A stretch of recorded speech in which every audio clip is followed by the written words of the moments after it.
Hello everyone. कैसे हैं आप सभी। आई होप आप सब अच्छे होंगे, आपकी तैयारी भी अच्छी जा रही होगी। तो आज 12 अक्टूबर 2025 और आज डे है संडे। तो आज के हम जो भी द हिंदू की इम्पोर्टेंट न्यूज़ है उनको कवर करेंगे। जैसा कि आप सभी को पता है कि हमारा ये जो सेशन रहता है, हम यहाँ पर डेली न्यूज़ एनालिसिस करते हैं। यूपीएससी से लेकर जो भी यूपीएससी से रिलेटेड जितने भी करंट अफेयर्स के टॉपिक आते हैं उनको हम वन बाय वन अच्छे से हिंदी और सरल भाषा में कवर करते हैं। इसके साथ ही हमारे जो मेजर सब्जेक्ट रहते हैं किसी भी एग्जाम के लिए, वो है पॉलिटी आई है, history art and culture, economy, science and tech and environment. तो ये सभी हमारे कोर सब्जेक्ट रहते हैं किसी भी एग्जाम की तैयारी के लिए। इनमें से करंट अफेयर हमेशा पूछा जाता है और एग्जामिनर जो है, आजकल के क्वेश्चन पेपर ऐसे फ्रेम किए जाते हैं कि उसमें करंट का टॉपिक जो हम देखते हैं वो 50 से 60% तक हमें करंट देखने को मिलता है। तो उससे रिलेटेड हमारे जितने भी इंपॉर्टेंट न्यूज़ आती हैं उनको हम वन बाय वन कवर करते हैं। और इसके साथ ही हमारी जो सेशन की शुरुआत होती है, ये आपको हमने कल में जो कल सेशन के लास्ट में आपको एक क्वेश्चन ऑफ द डे दिया था, उसके आंसर के साथ हम शुरुआत करते हैं। तो हमारा क्वेश्चन क्या था कि प्रथम गंधर्व महाविद्यालय जो एक संगीत प्रशिक्षण विद्यालय था, विष्णु दिगंबर पलुस्कर द्वारा 1901 में कहाँ पर स्थापित किया गया था। तो इसका करेक्ट ऑप्शन है डी, लाहौर में। तो 1901 में सबसे पहले ये संगीत ट्रेनिंग का जो विद्यालय है, इसको 1901 में दिगंबर पलुस्कर के द्वारा लाहौर में इसको स्थापित किया गया था। ये हमारा 2025 का प्रीवियस ईयर क्वेश्चन पेपर में से लिया गया है, यूपीएससी का क्वेश्चन है ये। तो अब हमारी जो न्यूज़ है उसको हम कवर करते हैं। सबसे पहले जो न्यूज़ आ रही है वो आईआर को लेकर है, यानी कि इंटरनेशनल रिलेशंस को।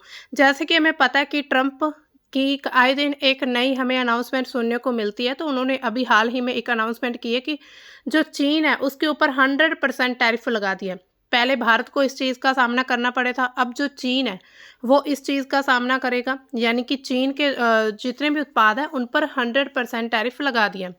अब जो ट्रंप थे ये शी जिनपिंग से बात करने वाले थे 2 दिनों में, लेकिन अब उनसे उन्होंने बातचीत भी कैंसिल कर दी। उन्होंने कहा है कि अब कोई भी रीज़न नहीं बचा है बातचीत करने का।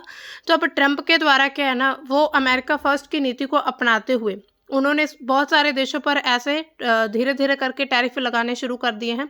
पहले ये लगता था कि सिर्फ भारत के साथ ही उसकी दुश्मनी है, या भारत को ही ये टैरिफ लगाने वाला उनका रिवाज जो है भारत की तरफ ही है। लेकिन अब उन्होंने चीन के ऊपर भी 100% टैरिफ लगाने की बात कह दी है। आखिर चीन के ऊपर टैरिफ लगाने का कारण क्या है, इसको हम समझते हैं।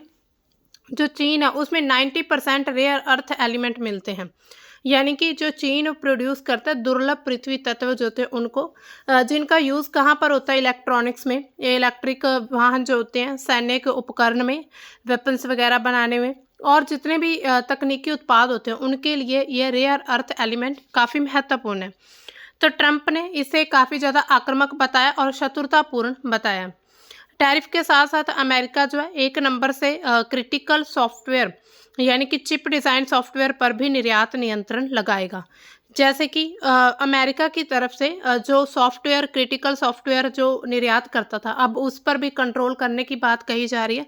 हालांकि चीन के द्वारा सबसे पहले ये जो नियर अर्थ एलिमेंट है उसको कंट्रोल करने की बात कही गई थी। उसके बाद ये बयान आया है ट्रंप का कि उन्होंने कहा है कि हम आप पर टैरिफ लगा देंगे। अब इसके प्रभाव क्या पड़ने वाले हैं। सबसे पहले तो शेयर मार्केट पर सबसे ज़्यादा प्रभाव होगा। जब ये अनाउंसमेंट किया गया तो उसके बाद जो अमेरिका की शेयर मार्केट है उसमें काफ़ी गिरावट देखी गई है। इसके साथ ही जो 1.9% जो डाउ जोन्स कंपनी है, और S&P 2.71%, नेस्डेक में 3.50%, 3.56% तक जो शेयर मार्केट है, जो गिरावट है वो आ चुकी है। इसके साथ ही क्रिप्टो बाजार जो है उसमें भी $400 बिलियन का नुकसान भी हुआ है। लेकिन फिर भी ट्रंप के द्वारा ये कहा जा रहा है कि वो अमेरिका के द्वारा ये कहा जा रहा है कि वो चीन के ऊपर टैरिफ लगाए गए, क्योंकि अब चीन और अमेरिका की आपस में नहीं बनती है। तो अमेरिका खुद को एक विश्व के प्रतिनिधि के रूप में प्रस्तुत करना चाहता है, दूसरी तरफ चीन भी अपने प्रभाव को सबसे ज़्यादा बनाए रखना चाहता है। इसके साथ ही व्यापार युद्ध जैसी सिचुएशन बन रही है। 2025 की शुरुआत में ये टैरिफ का खेल शुरू हो चुका था और तब से ही व्यापार युद्ध का फिर से भड़कना शुरू हुआ है, जब टैरिफ जो है अब 145% तक पहुंच चुके थे।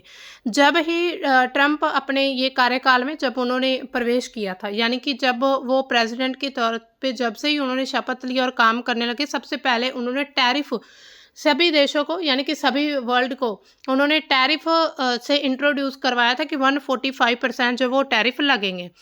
तो मई में समझौते के बाद टैरिफ कम हुए हैं, लेकिन फिर भी ये जो तनाव है यानी कि व्यापार युद्ध एक तरह से छिड़ चुका है। अगर जब अमेरिका ने टैरिफ लगाया था 145%, तो चीन ने भी घोषणा कर दी थी कि हम भी आप पर टैरिफ लगाते हैं।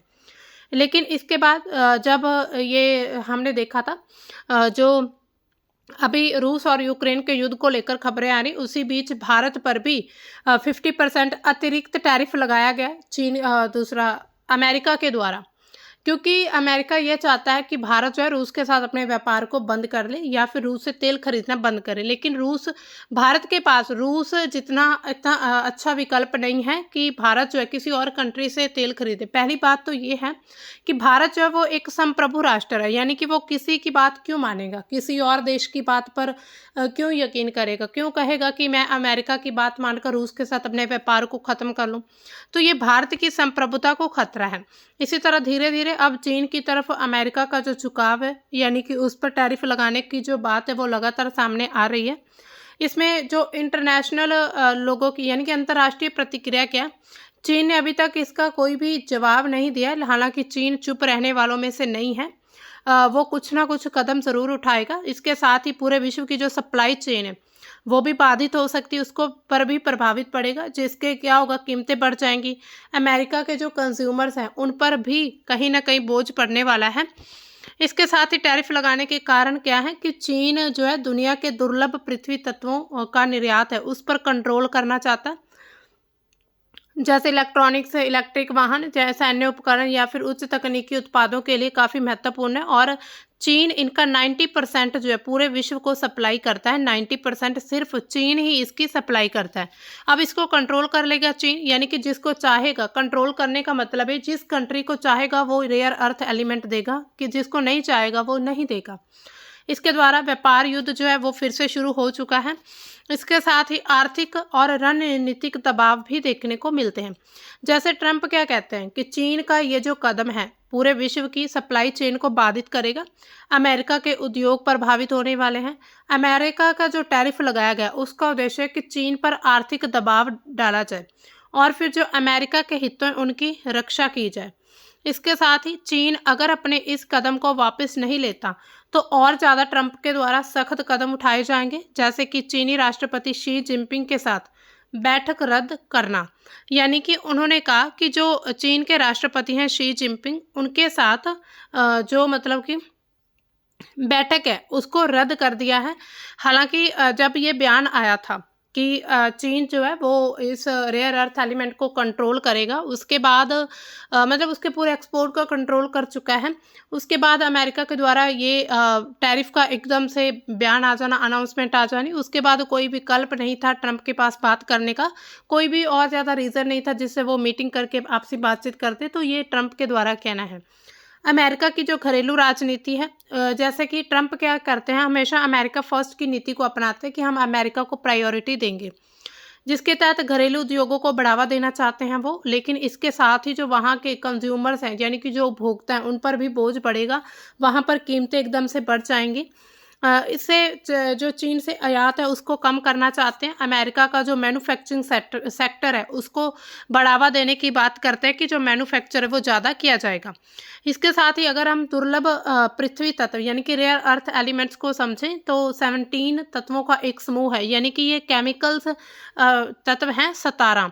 इनमें जो है 17 है, ये इनका एक समूह है, उनको रेयर अर्थ एलिमेंट कहा जाता है। इसमें 15 जो है लैंथनाइड्स के साथ स्कैंडियम और येट्रियम शामिल हैं, यानी कि 15 जो है लैंथनाइड्स हैं, उसके साथ ही स्कैंडियम, येट्रियम, ये सब हैं। ये जो तत्व हैं आज की जो आधुनिक तकनीक है, उद्योग और रक्षा क्षेत्र में बहुत महत्वपूर्ण भूमिका निभाते हैं, यानी कि बहुत सारे वस्तुओं के उत्पादन में इनका यूज़ किया जाता है रेयर अर्थ एलिमेंट का। जैसे कि इलेक्ट्रॉनिक्स में इनका यूज़ होता है, जिसमें नियोडिमियम और डिस्प्रेसियम इसके साथ ही यानी कि शक्तिशाली चुंबक वगैरह बनाने में इनका यूज़ होता है। चुंबक का यूज़ किस में होता है? Smartphone, hard drive, headphone, speaker, इन सभी में इन रेयर अर्थ एलिमेंट्स का यूज़ किया जाता है। इसके साथ इलेक्ट्रिक व्हीकल में जैसे कि नियोडिमियम जो है वो चुंबक इलेक्ट्रिक मोटर जो है उसमें महत्वपूर्ण है। इसके साथ ही इलेक्ट्रिक जो व्हीकल्स है, हाइब्रिड वाहन है, उनकी कार्य क्षमता यानी कि उनकी जो वर्क एफिशिएंसी उसको बढ़ावा दिया जाता है इन एलिमेंट्स के जरिए। इसके साथ ही पवन टरबाइन यानी कि विंड टरबाइंस में, सौर पैनल में जो रेयर अर्थ एलिमेंट इनका यूज़ होता है, खास करके जो उच्च प्रदर्शन वाले जनरेटर होते हैं यानी कि बड़े बड़े जनरेटरों में इनका यूज़ रहता है।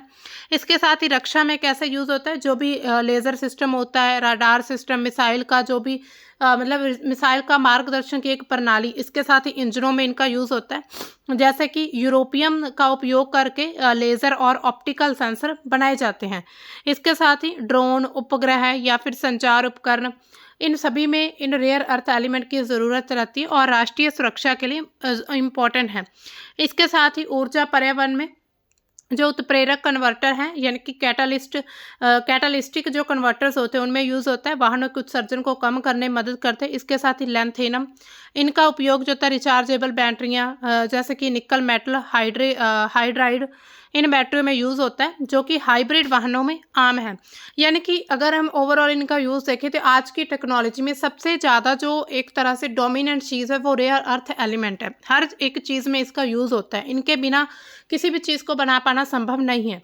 इसके साथ ही पूरे विश्व की जो सप्लाई चेन है उसमें भी इसका महत्व है, क्योंकि चीन के पास 90% रेयर अर्थ एलिमेंट का उत्पादन करता है और इसकी अगर कमी होती है या फिर निर्यात पर प्रतिबंध लगते हैं तो पूरे विश्व की अर्थव्यवस्था, तकनीकी उद्योग वो प्रभावित हो सकते हैं, कीमतें बढ़ सकती हैं और उत्पादन में भी देरी हो सकती है। अब देखिए कीमतें क्यों बढ़ेंगी? क्योंकि जो चीज़ कम होती है वो ये तो ऑब्वियसली वो महंगी ही बिकती है। इसी वजह से जो कीमतें महंगी होने के कारण जो है पूरे विश्व की सप्लाई चेन बाधित हो सकती है, जिसके कारण अमेरिका ने कहा है कि हम चीन पर दबाव बनाना चाहते हैं कि वो अपनी ये जो नियंत्रण कंट्रोल है उसको कम करे। चिकित्सा में भी इसका यूज़ होता है, जैसे कि एमआरआई मशीनें होती हैं, एक्सरे उपकरण होते हैं या फिर कैंसर के उपचार में भी रेडियो आइसोटोप की तरह इनका यूज़ किया जाता है। इसके साथ ही गैडोलिनियम जो है उनका उपयोग जो है एमआरआई स्कैन में जो कंट्रास्ट एजेंट होते हैं उनके रूप में किया जाता है। आर्थिक महत्व क्या है? इसके साथ ही आधुनिक उद्योग का विटामिन भी कहते हैं, क्योंकि कई क्षेत्रों में इसकी ज़रूरत रहती है। इसका नियंत्रण अगर किसी देश के द्वारा किया जाता है तो पूरे विश्व के व्यापार तकनीक में रणनीतिक लाभ देता है। इसके साथ ही चीन का जो निर्यात नियंत्रण है उससे अन्य देश, खास करके अमेरिका, यूरोप को अपनी जो सप्लाई चेन है, आपूर्ति श्रृंखला है, उसको विविध करने के लिए प्रेरित किया जा रहा है। अब देखिए इसमें क्वेश्चन कैसे पूछे जा सकते हैं। ये recently there has been a concern over the short supply of a group elements called rare earth elements. Why? China, which is the largest producer of these elements, has imposed some restrictions on their export. Other than China, Australia, Canada, Chile, these elements are not found in any country. Rare earth metals are essential for manufacture of various kinds of electronics items and there is growing demand of these elements. इसका correct option कौन सा है? तो इसमें पहला और तीसरा दोनों ऑप्शन सही हैं। इसमें पहला तीसरा क्योंकि हमें पता है कि चाइना सबसे बड़ी कंट्री है इन एलिमेंट्स को प्रोड्यूसर करने वाली। दूसरा इसका जो ऑप्शन है वो गलत है। चाइना के अलावा वहाँ और कहीं पर भी नहीं मिलता इतना ज़्यादा, यानी कि बहुत कम मिलता है। इसके साथ इसके साथ ही रेयर अर्थ एलिमेंट्स जो है काफ़ी ज़्यादा इम्पोर्टेंट है अलग अलग प्रकार के इलेक्ट्रॉनिक्स आइटम्स बनाने के लिए। तो पहला और तीसरा ऑप्शन सही है। इसमें जो अगर हम मेंस के क्वेश्चन देखें तो वो कैसे बन सकते हैं, इसमें जैसे पूछा गया कि what are the rare earth elements, क्या होते हैं उसके बारे में बताएं। स्ट्रेटेजिक एनवायरनमेंट सिग्निफिकेंस क्या है इंडिया को लेकर। इसके साथ ही enumerate the indirect taxes which have been subsumed in the goods and service tax का क्या इफेक्ट पड़ सकता है इन पर। इसके साथ ही impact of global warming on the coral life system with example के साथ बताना है। तो इसी तरह ये इसके क्वेश्चन ऐसे पूछे जा सकते हैं। अब हमारी सेकंड न्यूज़ की तरफ बढ़ते हैं। जो न्यूज़ क्या बता रही है कि जो है एक्सपोर्ट ओरिएंटेड क्रॉप्स को बढ़ावा देना होगा। तो नरेंद्र मोदी जी हैं उन्होंने फार्मर से कहा है अब देखिए रिफॉर्म्स जब किए गए गुड्स एंड सर्विस टैक्स, तो उससे क्या पता चला कि लोग जो है वो डबल सेविंग कर रहे हैं, जो खास करके जो रूरल हाउस होल्ड है और जो लोअर कॉस्ट घर है, मतलब पीपल्स होते हैं, उन्होंने अपनी डेली यूज़ आइटम्स या फिर फार्मिंग टूल्स हैं, तो उनमें ज़्यादा, मतलब कि उनमें ज़्यादा एक तरह से वो अपने जो उत्पादन है, उपभोग को बढ़ाना चाहते हैं। तो जीएसटी रिफॉर्म का कारण ये भी था कि भारत में हमें पता है जैसे कि अभी टैरिफ लगा है भारत पर, तो अब भारत का जो उत्पादन है अगर भारत में ही उसका यूज़ नहीं होगा तो फिर जो हमारी अर्थव्यवस्था है वो कहीं ना कहीं डगमगा सकती है, कहीं ना कहीं अर्थव्यवस्था डाउन हो सकती है। इसी वजह से जीएसटी रिफॉर्म लाए गए हैं, जिसके कारण भारत में जो उपभोक्ता है यानी कि उपभोग है उसको बढ़ाया जा सके। तो इसी तरह अब पीएम मोदी क्या कहते हैं कि आप ऐसी जो है क्रॉप्स को उगाइए, आप ऐसी क्रॉप्स को प्रोड्यूस करिए जिसका हम एक्सपोर्ट कर सकें। तो अब ये जीएसटी रिफॉर्म्स के बाद ये बात कही जा रही है। तो इसी तरह देखो अब जो राइस यानी कि राइस फ्लोर वगैरह, उसके अलावा और भी बहुत सारी क्रॉप्स की बात कही है इन्होंने, वेजिटेबल्स और उनके साथ ही जो भी दालें वगैरह होती है, मसाले होते हैं, तो उन सभी का जो उत्पादन है आप ज़्यादा से ज़्यादा करें। तो मोदी ने क्या कहा है, नरेंद्र मोदी जी ने, उन्होंने कहा है कि भारत को कृषि उत्पादन में न केवल आत्मनिर्भर बनना है बल्कि पूरे विश्व के बाजार में भी अपनी जो आपूर्ति है उसको बढ़ावा देना है। आयात कम करके निर्यात को बढ़ाने पर ध्यान देना है और किसानों को ऐसी फसलों पर ध्यान लगाना चाहिए जिसकी इंटरनेशनल लेवल पर मांग है, डिमांड है। उन्होंने कहा है कि हमें अपने आयात कम करने होंगे जबकि निर्यात बढ़ाने में पीछे नहीं रहना चाहिए। अगर हम आयात कम करते हैं तो फिर इसका मतलब ये नहीं है कि अगर भारत में हमने गेहूँ उगाया तो भारत में ही उसका यूज़ हो गया, हम कहीं से मंगवा नहीं रहे, कहीं से कुछ भेज नहीं रहे, ऐसा नहीं करना है। हमने अपना जो आयात तो कम करना है लेकिन उसके साथ इतना प्रोड्यूस करना है कि हम एक्सपोर्ट भी कर सकें। अब 2047 तक भारत को विकसित राष्ट्र बनाने का एक लक्ष्य रखा गया है। तो उसके बाद से जो कृषि सुधार है यानी कि एक तरह से जो कृषि है उसमें बढ़ावा देने के लिए इस क्षेत्र में 4200 करोड़ रुपए की अधिक जो परियोजनाएं उनका भी उद्घाटन किया गया, यानी कि ऐसी योजनाएं बनाई जा रही हैं 42,000 करोड़ रुपए की जिससे कृषि को बढ़ावा दिया जा सके। जैसे कि सभी को पता है कि भारत जो है वो हमारा एक कृषि प्रधान राष्ट्र है। इसके अलावा योजनाएं का उद्देश्य क्या होगा, दलहन का उत्पादन बढ़ाना, आयात को कम करना, प्राकृतिक खेती को प्रोत्साहन देना, किसानों की आमदनी को दुगनी करना ताकि जीडीपी में वृद्धि हो सके, निर्यात क्षमता मजबूत होने वाली इससे।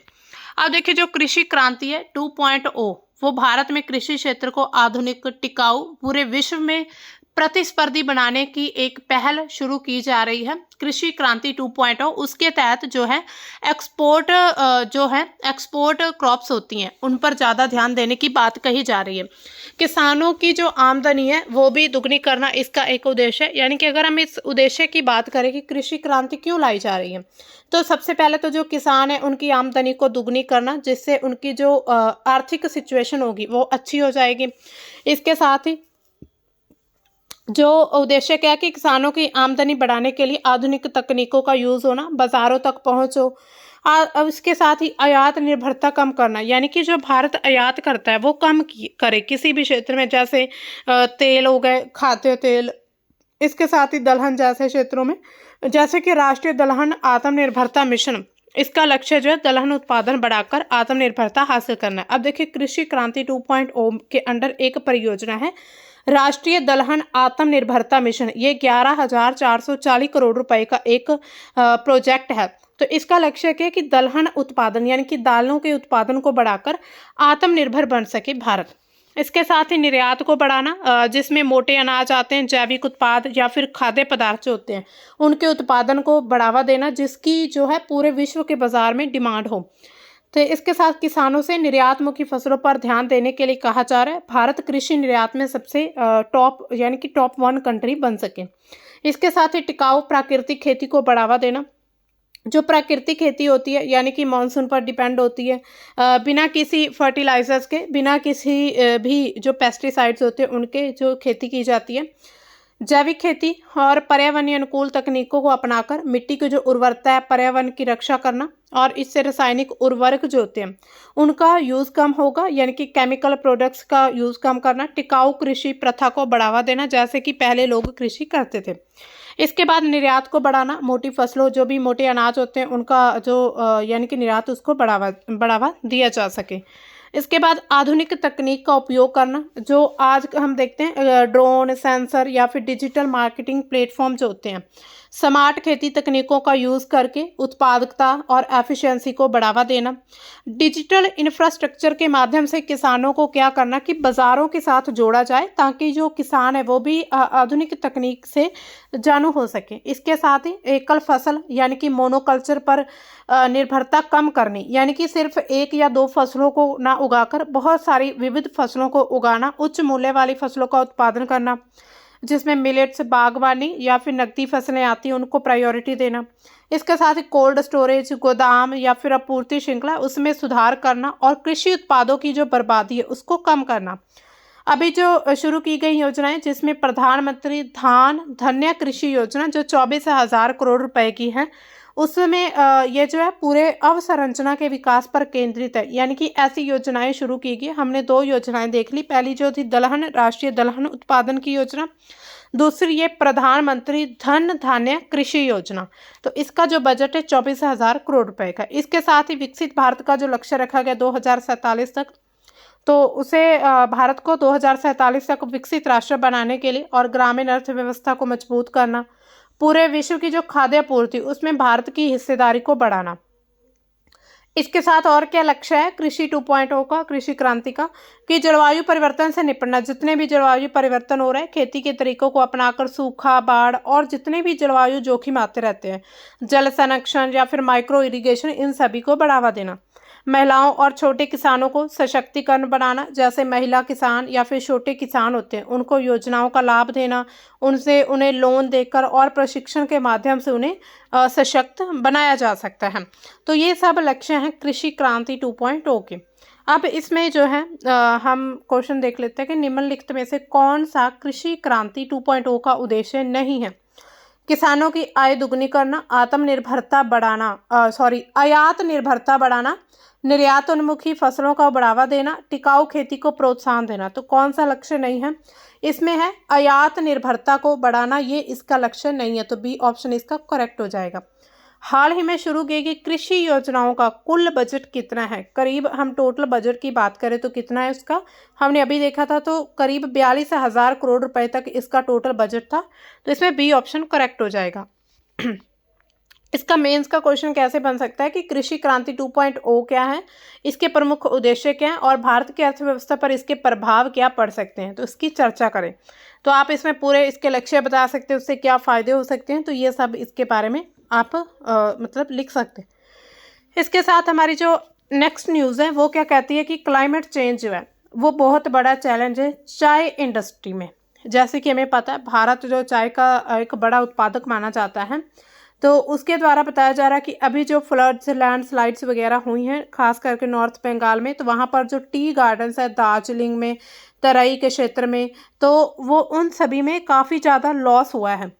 उन्होंने बताया कि 30 जो गार्डन है 276 में से वो रीजन जो है हैव बीन अफेक्टेड, यानी कि वो इन सभी से इफेक्ट हुए फ्लड की वजह से। इसके साथ ही इंडियन टी एसोसिएशन चेयरपर्सन जो है उन्होंने क्या कहा है कि 142nd जो है एनुअल जो जनरल मीटिंग हुई थी इंडियन टी एसोसिएशन कोलकाता में अभी मीटिंग हुई, तो उन्होंने कहा, डिस्क्राइब किया कि कैसे जो नॉर्थ इंडिया के जो फ्लड्स हैं उन्होंने क्लाइमेट चेंज का एक वो रूप है और उसका जो प्रभाव है अलग अलग इंडस्ट्रीज पर रहा है, लेकिन इसके साथ ही चाय के उद्योग पर भी इसका प्रभाव देखा गया है। इसके साथ ही वो क्या कहते हैं कि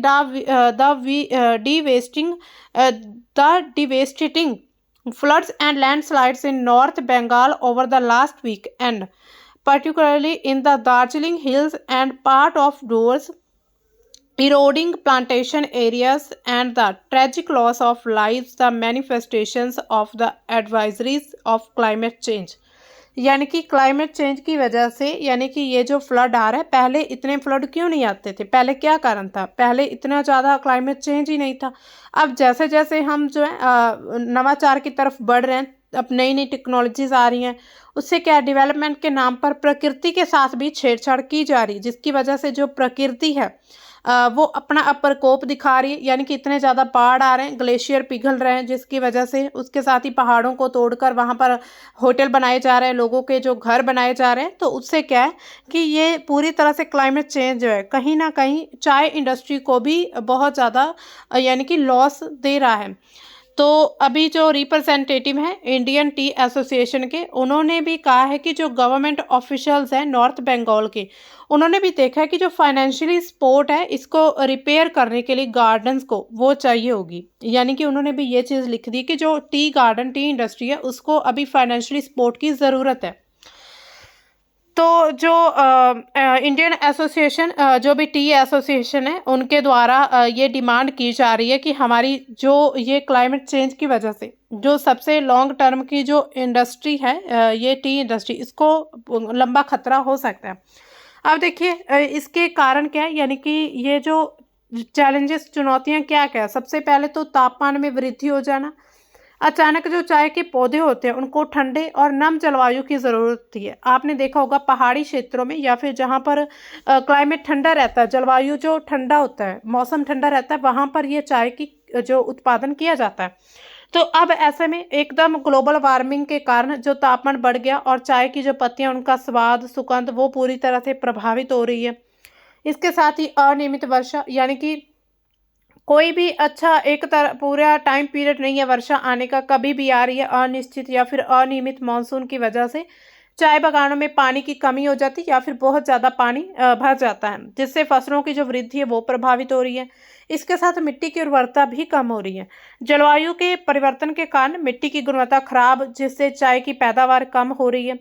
कीट और रोग, जिसमें गर्म आर्द्र जलवायु जो कीट रोगों के प्रसार को बढ़ावा दे रही, जिससे चाय के पौधे उनको नुकसान हो रहा है। इसके साथ ही जलवायु परिवर्तन के प्रभाव से निपटने के लिए किसानों की जो सिंचाई है, कीटनाशक और जो संसाधन, उन पर निर्भरता ज़्यादा होती जा रही, जिसके कारण जो भी जलवायु परिवर्तन है उसको यानी कि निपटने के लिए कहीं ना कहीं मिट्टी की जो क्षमता है वो कम होती जा रही है। इसमें अगर हम देखें प्रभाव क्या पड़ रहा है, सबसे पहले तो अनियमित वर्षा मानसून के कारण जो चाय की पैटर्न है, यानी कि वर्षा पैटर्न है, वो चाय बागानों में पानी की कमी कर देते या फिर बहुत ज़्यादा पानी के कारण बाढ़ आ जाती है। तापमान में वृद्धि, इसके साथ ही मिट्टी का कटाव हो जा रहा है। लगातार बाढ़ आना तो बार बार जो मिट्टी की जो उपजाऊ परत है वो बह जाती है। कीट और रोगों का प्रकोप भी लगातार बढ़ता जा रहा है, जिसमें होलो पैलिट्स, रेड स्पाइडर माइट जैसे जो कीट है और जो रोग है, बिलिस्टर ब्लाइट जो है, उनका खतरा लगातार बढ़ रहा है। जिससे क्या होता है कि चाय की जो पत्तियां हैं वो खराब होनी शुरू हो जाती हैं और उनकी जो उत्पादन लागत है उनको भी बढ़ा रहे हैं।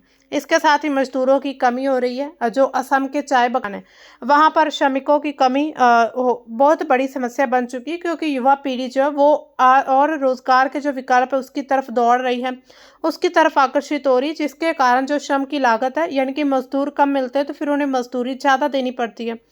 चाय की पत्ती चुनने का जो काम है वो श्रम गहन है, यानी कि जो आपने देखा होगा कि चाय की पत्ती जो चुनते हैं उनके लिए मजदूरों की ज़रूरत होती है। मजदूरों में वृद्धि कारण जो कॉस्ट प्राइस है वो बढ़ता जा रहा है। इसके साथ ही जो बाजार और जो आर्थिक चुनौतियां क्या हैं, असम की चाय को अंतर्राष्ट्रीय बाजार में जैसे श्रीलंका, केनिया और देशों की चाय से कंपटीशन का सामना करना पड़ रहा है, जिससे गुणवत्ता को बनाए रखना और लागत को कम रखना एक बहुत बड़ी चुनौती है। निर्यात में कमी हो रही, पूरे विश्व की मांग में उतार चढ़ाव आ रहे हैं। निर्यात नियमों के कारण जो असम की चाय का निर्यात है वो प्रभावित हो रहा है। इसके साथ ही घरेलू अंतर्राष्ट्रीय बाजार में जो चाय की कीमत है उसमें कमी होने के कारण जो बागान मालिक हैं उनको भी नुकसान हो रहा है। मिट्टी की गुणवत्ता में कमी, जो आजकल जो भी केमिकल वगैरह यूज़ किए जा रहे हैं उत्पादन को बढ़ाने के लिए, इसी के कारण जो कीटनाशकों को ख़त्म करने के लिए, लेकिन फिर उसमें मिट्टी की उर्वरता भी कम हो रही है। पुरानी तकनीक, बुनियादी ढांचा, कई चाय बागान क्या करते हैं पुरानी तकनीकों पर ही आधारित है, जैसे कि उत्पादकता को सीमित हो रही है, जिसकी वजह से आधुनिक सिंचाई प्रणाली जिसमें ड्रिप इरिगेशन, मशीनीकरण की कमी जो है वो उत्पादन के लिए एक बड़ी चुनौती है। यानी कि आधुनिक अगर सिंचाई प्रणालियों का यूज़ किया जाए या फिर मशीनीकरण कर दिया जाए तो हो सकता है कि उत्पादन जो है वो बढ़ जाए। इसके साथ ही सामाजिक पर्यावरणीय मुद्दे भी आते हैं। जो श्रमिक हैं, चाय बागान के जो श्रमिक हैं, उनको अक्सर कम वेतन दिया जाता है या फिर उनके लिए आवास सही नहीं रहता, यानी कि उनको रहने की जगह नहीं मिल पाती। फिर उनके पास स्वास्थ्य सुविधाएं भी नहीं होती हैं, जिसके कारण जो सामाजिक लोगों में सामाजिक असंतोष है वो बढ़ रहा है। रासायनिक उर्वरक जो होते हैं, कीटनाशक, उनका यूज़ किया जा रहा है और पर्यावरण को भी नुकसान हो रहा है, जिससे लंबे समय की जो स्थिरता है उस पर सवाल उठाए जा रहे हैं कि अगर आज तो हम इन सभी चीज़ों का यूज़ कर रहे हैं केमिकल्स का, लेकिन आने वाली पीढ़ी क्या करेगी। लेकिन इसके लिए कुछ समाधान के सुझाव भी दिए जा सकते हैं, जिसमें जो जलवायु सहिष्णु चाय की किस्में हैं, यानी कि ऐसी चाय की किस्में उगाई जाएं जो क्लाइमेट के अकॉर्डिंग हो। इसके साथ ही जैविक खेती, मिट्टी संरक्षण, जल प्रबंधन की तकनीकों को अपनाया जाना चाहिए। ड्रिप इरिगेशन, ड्रोन आधारित निगरानी करनी, मशीनीकरण को बढ़ावा दिया जाए। श्रमिकों के लिए बेहतर वेतन रखा जाए, स्वास्थ्य सुविधाएं दिए जाएं और शिक्षा के मौके मिले उन्हें। इसके साथ ही असम की चाय को प्रीमियम ब्रांड के रूप में प्रचारित करना होगा, ताकि जिससे निर्यात बाजार में रणनीतियां भी अपनानी पड़ सकती हैं। इसके साथ ही गवर्नमेंट भी कुछ हेल्प कर सकती है, जैसे सब्सिडी, अनुसंधान या फिर प्रशिक्षण कार्यक्रम के माध्यम से चाय उद्योगों को बढ़ावा दिया जा सकता है। हालांकि ये गवर्नमेंट की हेल्प के बिना संभव नहीं है। अब इसमें क्वेश्चन कैसे बन सकते हैं कि examine why Assam is not the is one of the dominant tea growing regions in India, यानी कि भारत में जो डोमिनेंट है, सबसे जो बड़ा महत्वपूर्ण क्षेत्र असम का चाय का क्षेत्र, आखिर ऐसा क्यों है। In recent months the T industry in Assam is facing variety of problems, यानी कि बहुत सारी प्रॉब्लम का सामना कर रही है। डिस्कस दीज प्रॉब्लम्स, यानी कि ये प्रॉब्लम्स क्या है उनके बारे में डिस्कस करें। इसके साथ ही यहाँ पर एक और क्वेश्चन है कि British were as the British planters had developed tea gardens all among the Shivaliks and lesser Himalayas from Assam to Himachal Pradesh. In effect, they did not succeed beyond the Darjeeling tea. Explain why. यानी कि Darjeeling T के मुकाबले उन्होंने जो शिवालिक्स और laser Himalaya में जो और असम से लेकर हिमाचल प्रदेश तक जो भी उन्होंने टी डेवलपमेंट का एक शुरू किया था, प्लांटिंग, टी प्लांटेशन, तो वो इतनी ज़्यादा यानी कि सक्सेस क्यों नहीं हो पाए। इसके बारे में आपने डिस्कस करना है। अब हमारा जो एडिटोरियल है आज का, वो एडिटोरियल क्या है कि माइक्रोस्कोपिक क्वांटम टनलिंग के ऊपर बात करता है कि आखिर ये क्या है। तो इसमें जो भी है, यानी कि इसमें हम बात करें कि what is the Joseph zone junction क्या है, उसके साथ ये सर्किट, आखिर सर्किट जो फ्रेगाइल है, ये क्यों सर्किट क्यों टूट जाता है। उसके साथ ही हम बात करेंगे how did the circuit show quantum effect, कैसे शो करता है। इसके साथ ही जो what are the applications of the work, इसके मतलब एप्लीकेशंस क्या है। अब देखिए जो नोबेल प्राइज़ मिला है ये जो साइंस के क्षेत्र में, तो उसमें ये नोबेल प्राइज़ में जो अभी क्वांटम की बात कही गई थी, सेमीकंडक्टर, या फिर आप एक तरह से साइंस एंड टेक्नोलॉजी से रिलेटेड इसको मान सकते हैं। तो माइक्रोस्कोपिक क्वांटम टनलिंग क्या होता है, एक तरह से क्वांटम की एक ऐसी घटना है, यानी कि एक पूरा हम इसको प्रोसेस इवेंट मान सकते हैं, जिसमें अपेक्षाकृत बड़े पैमाने की प्रणालियाँ, जिसमें सुपर कंडक्टिंग सर्किट या फिर जोसेफसन जंक्शन या फिर क्वांटम यांत्रिक के नियमों का पालन करते हुए ऐसी ऊर्जा अवरोध हो, यानी कि एनर्जी बैरियर को पार करना होता है, जिसे शास्त्रीय भौतिकी के अनुसार पार करना असंभव होना चाहिए। यानी कि एक ऐसा इवेंट है जो इन सभी बैरियर को यानी कि ऊर्जा अवरोधों को पार कर देता है, जिससे क्या होता है कि जो शास्त्रीय भौतिक होते हैं उनके अनुसार पार करना मुश्किल है। तो अब ऐसे में जब ऐसे एनर्जी बैरियर्स को कोई भी सेमीकंडक्टर या फिर कोई भी, हम जब बात करते हैं माइक्रोस्कोपिक क्वांटम जो है वो पार कर लेते हैं, तो उसको ये माइक्रोस्कोपिक क्वांटम टनलिंग कहा जाता है। इसमें प्रमुख बिंदु क्या हैं, तो माइक्रोस्कोपिक प्रणाली क्या होती है। इसका मतलब है कि प्रणाली में बहुत सारे कण होते हैं, कण जिसमें इलेक्ट्रॉन या फिर जो भी परमाणु होते हैं उसकी हम बात करें, एटम्स या फिर इलेक्ट्रॉन्स, न्यूट्रॉन, ये सभी सामूहिक रूप से यानी कि एक समूह के रूप में क्वांटम व्यवहार को प्रदर्शित करते हैं। क्वांटम की तरह ये अपना नेचर दिखाते हैं, जैसे कि super conducting quantum interference device जो है, जो हम स्क्विड की बात करते हैं, तो ये super conducting quantum interface device है, ये इसी तरह का एक व्यवहार जो है वो प्रदर्शित करता है। इसके साथ ही ऊर्जा अवरोध क्या है, जो शास्त्रीय भौतिक है, वहाँ पर किसी भी प्रणाली को ऊर्जा अवरोध पार करने के लिए पर्याप्त ऊर्जा चाहिए। यानी कि मान लीजिए किसी भी ऊर्जा को, जैसे आप मान लीजिए हम नॉर्मल से एग्जाम्पल से समझते हैं। अगर आपने मान लीजिए कि अगर आपने इस जगह को पार करना है, मान लीजिए हम ऐसे एग्जाम्पल लेते हैं कि जैसे आपने कोई ये 10 किलोमीटर जो है आपने रनिंग करनी है, तो आपको जितनी मतलब एक तरह से आपको 10 किलोमीटर में जो आपको दौड़ने की शक्ति चाहिए, एनर्जी चाहिए, वो आपके पास होनी चाहिए। तो इसी तरह पर्याप्त ऊर्जा की ज़रूरत होती है। लेकिन जो क्वांटम टनलिंग है उसमें प्रणाली अवरोध के नीचे से भी गुजर सकती है, यानी कि जितनी यानी कि एक तरह से जितनी उसे पर्याप्त ऊर्जा की ज़रूरत है उससे कम ऊर्जा में भी ऐसा हो सकता है। तो ये क्वांटम टनलिंग का एक फैक्ट है, यानी कि उसमें एक ये प्रोसेस में आता है। इसके उदाहरण अगर हम देखें तो क्या होते हैं, जोसेफसन जंक्शन है, क्वांटम कंप्यूटिंग है और क्वांटम कॉस्मोलॉजी है। ये जो जोसेफसन जंक्शन क्या कहता है कि सुपर कंडक्टिंग डिवाइस में इसको देखा जाता है जहां पर करंट बिना किसी वोल्टेज के अवरोध को पार करता है, यानी कि बिना किसी वोल्टेज के जो भी बैरियर लगे होते हैं उनको पार कर जाता है, करंट की बात हो रही है। इसके बाद क्वांटम कंप्यूटिंग क्या कहता है, क्यूबिट्स पे माइक्रोस्कोपिक क्वांटम टनलिंग जो उसका उपयोग क्वांटम स्टेटस के बीच स्विचिंग के लिए होता है, यानी कि स्विच वगैरह करने के, स्विच ऑन स्विच ऑफ के लिए। क्वांटम कॉस्मोलॉजी क्या कहती है कि ब्रह्मांड की उत्पत्ति में भी माइक्रोस्कोपिक टनलिंग की भूमिका हो सकती है। अब देखिए जो साइंटिस्ट उनके द्वारा जो भी रिसर्च की गई है उन्होंने कहा कि पूरे जो ब्रह्मांड की उत्पत्ति हुई है उसमें भी माइक्रोस्कोपिक टनलिंग जो है वो इसमें इम्पोर्टेंट रोल निभा सकती है। जोसेफसन जंक्शन क्या एक तरह से इलेक्ट्रॉनिक उपकरण है जो कि सुपर कंडक्टिविटी के सिद्धांतों पर आधारित है और इसके साथ ही माइक्रोस्कोपिक क्वांटम टनलिंग का एक उदाहरण भी माना जाता है। ये दो सुपर कंडक्टरों के बीच एक पतली इंसुलेटिंग यानी कि अवरोधक जो इसे रोकने वाली चीज होती है परत से बना होता है और क्वांटम यांत्रिक के प्रभाव को प्रदर्शित करता है। इसे ब्रायन जोसेफसन ने 1962 में सैद्धांतिक रूप से प्रस्तावित किया, जिसके लिए उन्हें फिर नोबेल पुरस्कार भी मिला था 1962 में। जोसेफसन जो ये क्वांटम है इसको जोसेफसन जंक्शन जो है इसको किया गया था, इनको मतलब इन्होंने जब रिसर्च की उसके लिए उन्हें नोबेल प्राइज़ मिला।